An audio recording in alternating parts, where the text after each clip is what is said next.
AP high court సంచలన తీర్పిచ్చింది. తురకా కిషోర్ను వెంటనే విడుదల చేయాలని హైకోర్టు ఆదేశించింది. తురకా కిషోర్ రిమాండ్ రిపోర్ట్ రిజెక్ట్ చేస్తూ హైకోర్టు సంచలన తీర్పిచ్చింది. నిబంధనలకు విరుద్ధంగా కిషోర్ను అరెస్ట్ చేశారంది హైకోర్టు. అరెస్టు చేసిన సమయంలో పాటించాల్సిన నిబంధనలను పూర్తిగా తుంగలో తొక్కారంటూ ఆగ్రహం వ్యక్తం చేసింది కోర్టు. ఏపీ హైకోర్టు సంచలన తీర్పిచ్చింది. తురకా కిషోర్ను వెంటనే విడుదల చేయాలని హైకోర్టు ఆదేశించింది. తురకా కిషోర్ రిమాండ్ రిపోర్ట్ రిజెక్ట్ చేస్తూ హైకోర్టు సంచలన తీర్పిచ్చింది.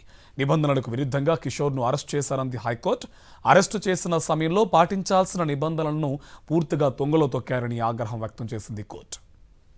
దీనికి సంబంధించి మరింత సమాచారం ఇన్పుట్ ఎడిటర్ ఇస్మాయిల్ మనకి న్యూస్ రూమ్ నుంచి అందిస్తారు. ఇస్మాయిల్, హైకోర్టు ఆగ్రహం వ్యక్తం చేసింది, తక్షణమే విడుదల చేయాలని కూడా చెప్పింది. సో గతంలో చేసినటువంటి అక్రమ అరెస్టుల పైన కూడా హైకోర్టు చాలాసార్లు ముట్టుకెళ్ళేసింది. అగైన్ ఇప్పుడు అదే జరిగింది. డీటెయిల్స్ ఏంటి? ఇదొక హిస్టారికల్ జడ్జిమెంట్గా మనం దీన్ని చూడాలి. ఏదైతే మెజిస్ట్రేట్ ఇచ్చినటువంటి రిమాండ్ను ఈరోజు పూర్తిగా రిజెక్ట్ చేస్తూ తురకా కిషోర్ ఎవరైతే మాజీ మున్సిపల్ చైర్మన్ ఉన్నారో ఆయనను వెంటనే విడుదల చేయాలంటూ హైకోర్టు ఒక సంచలనమైనటువంటి తీర్పిచ్చింది. ఈ కేసుకు సంబంధించి నేను కొన్ని డీటెయిల్స్ ఇచ్చేటువంటి ప్రయత్నం చేస్తాను.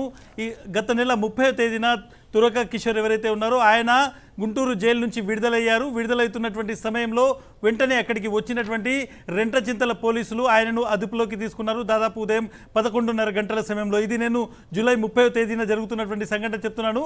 అరెస్ట్ చేసి తీసుకెళ్లారు. ఆ తర్వాత వెంటనే ఆయన సతీమణి హైకోర్టులో ఒక హెబియస్ కార్పస్ పిటిషన్ వేశారు.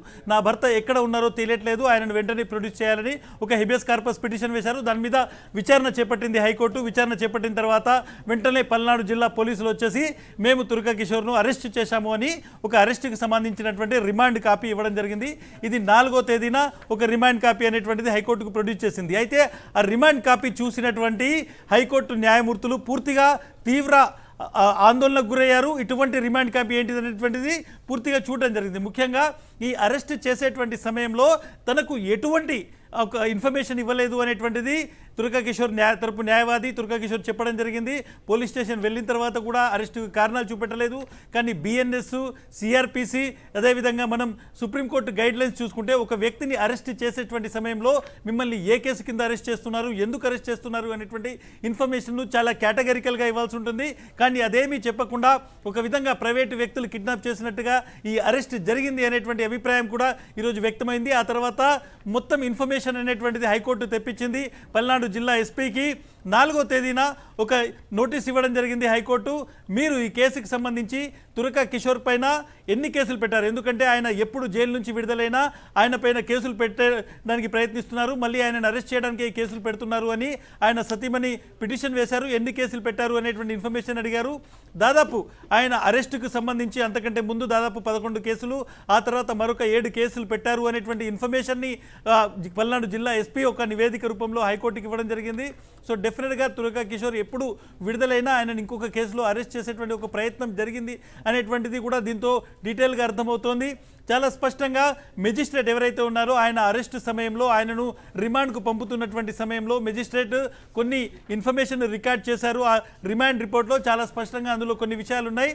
నాకు ఎటువంటి ఇన్ఫర్మేషన్ అంటే ఏదైతే 47 నోటీస్ ఉందో అది నన్ను అరెస్టుకు ముందు నాకు 47 నోటీస్ ఇవ్వలేదు అనేటువంటిది తురకా కిషోర్ తన పిటిషన్లో చెప్పారు. 47 నోటీస్ ఎందుకు ఇవ్వలేదు అనేటువంటిది హైకోర్టు గవర్నమెంట్ ప్లీడర్ని అడిగితే మేము ఫస్ట్ ఆయనకి ఇస్తే అది ఆయన తీసుకోలేదు, పోలీస్ స్టేషన్ వెళ్ళిన తర్వాత ఇచ్చాము అనేటువంటి ఒక కొత్త కథను వినిపించారు. అయితే ఈ విషయాన్ని ఎందుకు మెజిస్ట్రేట్ ఆ రిమాండ్ రిపోర్ట్లో పెట్టలేదు అనేటువంటి చాలా స్పష్టంగా చెప్పారు. మీరు నోటీస్ ఇస్తే ఆయన తీసుకోలేదన్న విషయాన్ని ఎందుకు ఆయన రిమాండ్ రిపోర్ట్లో రిజిస్టర్ చేయలేదు అనేటువంటిది హైకోర్టు అడగడంతో అసలు ఏం సమాధానం చెప్పాలో పూర్తిగా తెలియని స్థితికి ప్రభుత్వం ప్లీడర్ పడిపోయారు. ఆ తర్వాత నెక్స్ట్ ఇంకొక క్వశ్చన్, ఏదైతే ఒక కన్ఫెషన్ స్టేట్మెంట్ ఉందో ఆ కన్ఫెషన్ స్టేట్మెంట్ మీద తురకా కిషోర్ సంతకం చేయలేదు అనేటువంటిది కూడా చాలా స్పష్టంగా అందులో రికార్డ్ అయింది. సో డెఫినెట్గా ఇది రికార్డ్ చేసినప్పుడు మీరు 47 నోటీస్ ఇస్తే ఆయన తీసుకోలేదు అనేటువంటిది ఎందుకు రికార్డ్ చేయలేదు అనేటువంటి కూడా చెప్పారు. చాలా వరకు ముఖ్యంగా గతంలో ఏవైతే కొన్ని కేసెస్ ఉన్నాయో, సుప్రీంకోర్టు గైడ్లైన్స్ ఉన్నాయో వాటినన్నింటినీ పరిశీలించిన తర్వాత ఇది పూర్తిగా ఒక మనిషి లిబర్టీకి సంబంధించినటువంటి ఇష్యూ. ఇది ఒక వ్యక్తిగత స్వేచ్ఛకు సంబంధించింది. మీరు ఎటువంటి ఇన్ఫర్మేషన్ ఇవ్వకుండా అన్ని చట్టాలను తొక్కుతూ అన్ని న్యాయ సూత్రాలను తుంగలో తొక్కుతూ అరెస్ట్ జరిగింది అనేటువంటిది ఈరోజు హైకోర్టు అభిప్రాయపడింది. వెంటనే ఆయనను పూర్తిగా విడుదల చేయాలన్నట్టు కూడా ఈరోజు హైకోర్టు ఒక చారిత్రాత్మకమైనటువంటి తీర్పు ఇచ్చింది. ఎట్ ద సేమ్ టైం ఎవరైతే మెజిస్ట్రేట్స్ ఉన్నారో ఈ కేసు విచారణ సందర్భంగా పలువురు మెజిస్ట్రేట్స్ మీద కూడా హైకోర్టు కొన్ని వ్యాఖ్యలు చేసింది. ఒక కేసులో రిమాండ్ విధించేటువంటి సమయంలో ఉన్నటువంటి ఏవైతే న్యాయ సూత్రాలు ఉన్నాయో వాటిని పరిగణలోకి తీసుకోవాలి అనేటువంటిది కూడా చాలా కేటగిరీలుగా చెప్పింది. పోలీసులను ఒక విధంగా తీవ్రంగా హెచ్చరించింది. పూర్తిగా this is the classic case of violations అనేటువంటిది చాలా స్పష్టంగా ఈరోజు కోర్టు అభిప్రాయపడింది. ఒక అవకాశం ఇస్తూ దీని మీద మీరు ఇంకొక కౌంటర్ అఫిడవిట్ ఇవ్వడానికి ప్రభుత్వానికి మళ్ళీ అవకాశం ఇస్తున్నాం, కానీ వెంటనే తురకా కిషోర్ ఎవరైతే ఉన్నారో ఆయనను విడుదల చేయాలి, ఈ క్షణంలో విడుదల చేయాలి అనేటువంటి ఒక కేటగిరికల్ తీర్పు అనేటువంటిది ఈరోజు ఆంధ్రప్రదేశ్ హైకోర్టు ఇచ్చింది. ఒక చారిత్రాత్మకమైనటువంటి హైకోర్టు తీర్పుగా దీన్ని మనం చూడాలి. రాజకీయ కక్షల పరంపర కొనసాగుతున్నటువంటి నేపథ్యంలో అరెస్ట్ అనేటువంటిది అక్రమం ఏ విధంగా ఉందో అనేటువంటిది పూర్తిగా దీన్ని వివరిస్తూ ఈరోజు హైకోర్టు చాలా స్పష్టమైనటువంటి తీర్పు ఇచ్చింది. కార్తిక్ అండ్ ఇస్మాయిల్, ఇప్పుడు చాలా వరకు నిబంధనలు తొంగలో తొక్కారు అండ్ సుప్రీంకోర్టు గైడ్ లైన్స్ కూడా ఎక్కడ పాటించిన పరిస్థితి కనిపిస్తుంది. మనతో పాటు అశోక్. రైట్, ఒకసారి నేను అశోక్ దగ్గరికి వెళ్తాను. అశోక్, ఈ కేసును మీరు చాలా కాలంగా లీగల్గా ట్రాక్ చేస్తున్నటువంటి సిచ్యువేషన్, ఈరోజు ఇచ్చినటువంటి ఈ తీర్పు చూసిన తర్వాత ఏ విధంగా ఈ కేసులో చాలా సందర్భాల్లో కింది మెజిస్ట్రేట్స్ని అదేవిధంగా ఎవరైతే పోలీసులు ఉన్నారో అధికారులు ఉన్నారో వాళ్ళ మీద హైకోర్టు చాలా వ్యాఖ్యలు చేసింది. ఎట్లా చూస్తారు ఈ మొత్తం కేసు తీర్పును మీరు అశోక్? చాలా స్పష్టంగా అర్థమవుతుంది. కూటమి ప్రభుత్వం అక్రమ కేసులు బనాయించి దాదాపు ఇప్పటికే 214 రోజుల నుంచి పూర్తిగా మాచర్ల మాజీ మున్సిపల్ చైర్మన్ తురకా కిషోర్ను జైలు నుంచి బయటికి రానివ్వట్లేదు.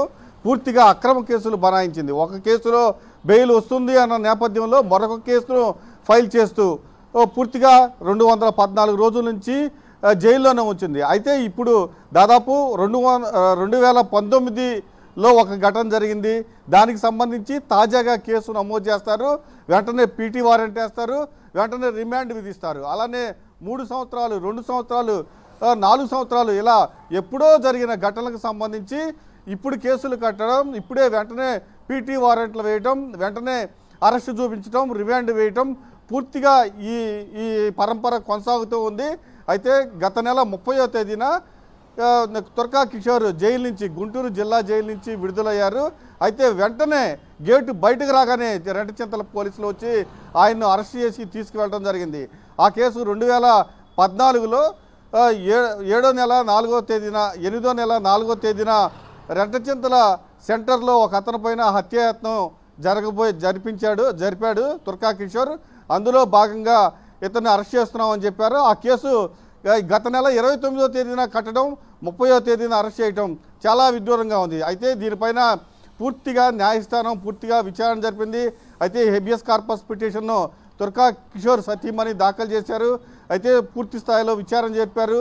ఖచ్చితంగా ఇందులో గ్రౌండ్స్ ఆఫ్ అరెస్ట్ అనేది పూర్తిగా లేదు అనేది హైకోర్టు మొదటి నుంచి చెప్తోంది. గ్రౌండ్స్ ఆఫ్ అరెస్ట్ లేదు, రీజన్స్ ఆఫ్ అరెస్ట్ లేదు, పూర్తిగా అది ఓరల్గా చెప్పామంటూ. రైట్ అశోక్, ఒక విషయాన్ని మనం ఇక్కడ చూడాలి. ప్రధానంగా తురకా కిషోర్ను ఒక కేసులో ఆయనకు బెయిల్ వస్తే ఇంకొక కేసులో ఆయనను అరెస్ట్ చేసేందుకే వరుసగా ఈ కేసులు పెడుతున్నారనేటువంటిది కూడా ఈరోజు కోర్టు దాని మీద ఒక డీటెయిల్ రిపోర్ట్ తెచ్చుకుంది. పల్నాడు ఎస్పీ దగ్గర నుంచి ఆ రిపోర్ట్ తీసుకుంది. అందులో చాలా స్పష్టంగా ఆయన మీద ఎన్ని కేసులు పెట్టారు, ఏ డేట్ నుంచి ఎప్పటి వరకు ఎన్ని కేసులు ఉన్నాయనేటువంటి ఒక రిపోర్ట్ కూడా చాలా స్పష్టంగా కనబడుతుంది. సో డెఫినెట్గా ఒక వ్యక్తిని వీలైనంత ఎక్కువ కాలము జైల్లో ఉంచాలి అనేటువంటి ఇంటెన్షన్ కనబడుతుంది. అందుకోసమే గతంలో 2 ఏళ్ళు, 3 ఏళ్ళు, 4 ఏళ్ల క్రితం జరిగినటువంటి ఇన్సిడెంట్స్కు ఇతనికి లింక్ చేస్తూ ఆ కేసులు ఇప్పుడు పెట్టి వాటి ఆధారంగా అరెస్ట్ చేసేటువంటి ఒక కుట్ర జరిగిందనేటువంటిది కూడా ఈ మొత్తం విచారణలో బయటపడింది. చాలా స్పష్టంగా కనిపిస్తుంది. చాలా స్పష్టంగా అంటే మొదటి రోజే పల్నాడు ఎస్పీకి హైకోర్టు ఒక స్పష్టమైన ఆదేశాలు జారీ చేసింది. ఇప్పటి వరకు తురకా కిషోర్ పైన ఎన్ని కేసులు ఉన్నాయి, ఎప్పుడు కేసు పెట్టారు, ఎప్పుడు సంఘటన జరిగింది, ఎప్పుడు అరెస్ట్ చేశారు, ఎప్పుడు పీటీ వారెంట్ వేశారు, ఎప్పుడు బెయిల్ వచ్చింది అని డీటెయిల్డ్గా తనకొక నివేదికను సమర్పించమని పల్నాడు జిల్లా ఎస్పీకి కోర్టు ఆదేశించింది. అయితే పల్నాడు జిల్లా ఎస్పీ ఆ డీటెయిల్స్గా ఆ కోర్టుకి ఆ నివేదిక సమర్పించారు. ఇప్పటికే 2 సార్లు కోర్టు పూర్తిగా కోర్టు హాల్లోనే ఆ నివేదిక చదివింది. దాదాపు 6 సంవత్సరాల క్రితం జరిగిన సంఘటన తాజాగా కేసు కట్టారు. 2 సంవత్సరాల క్రితం జరిగిన కేసు తాజాగా కేసు కట్టారు. మొత్తం 12 కేసులు తురకా కిషోర్ పైన నమోదైతే అందులో 11 కేసులు హత్యాయత్నం కేసులు, ఒకటి పీడీ యాక్ట్ కేసు కూడా నమోదు చేసి ఆయన్ను రాజమండ్రి సెంట్రల్ జైలుకు తరలించారు. అయితే న్యాయస్థానంలో అది నిలబడలేదు, 2 నెలలకే కొట్టివేయడం కూడా జరిగింది. ప్రభుత్వం తురకా కిషోర్ పైన ఎంత కక్ష కట్టిందంటే ఆయన వరుసగా కౌన్సిల్కి హాజరు కాకపోవడంతో, అంటే ఒకవైపు ఏమో నిర్బంధం, జైల్లో ఉన్నారు 214 రోజుల నుంచి, మరొక వైపు ఆయన కౌన్సిల్కి హాజరు కావట్లేదంటూ ఆయన చైర్మన్ నుంచి తప్పించి ఒక జీవో ఇచ్చి తప్పించడం కూడా జరిగింది. అయితే పూర్తి స్థాయిలో అక్రమ కేసులు బనాయించి 214 రోజుల నుంచి ఆయన జైల్లోనే ఉంచారు. అక్రమ కేసులు బనాయించి ఒక కేసులో బెయిల్ వస్తూ ఉండగా మరొక కేసు కట్టి పీటీ వారెంట్లేసి ఆయన్ని బయటికి రానియకుండా చేశారు. ఇస్మాయిల్.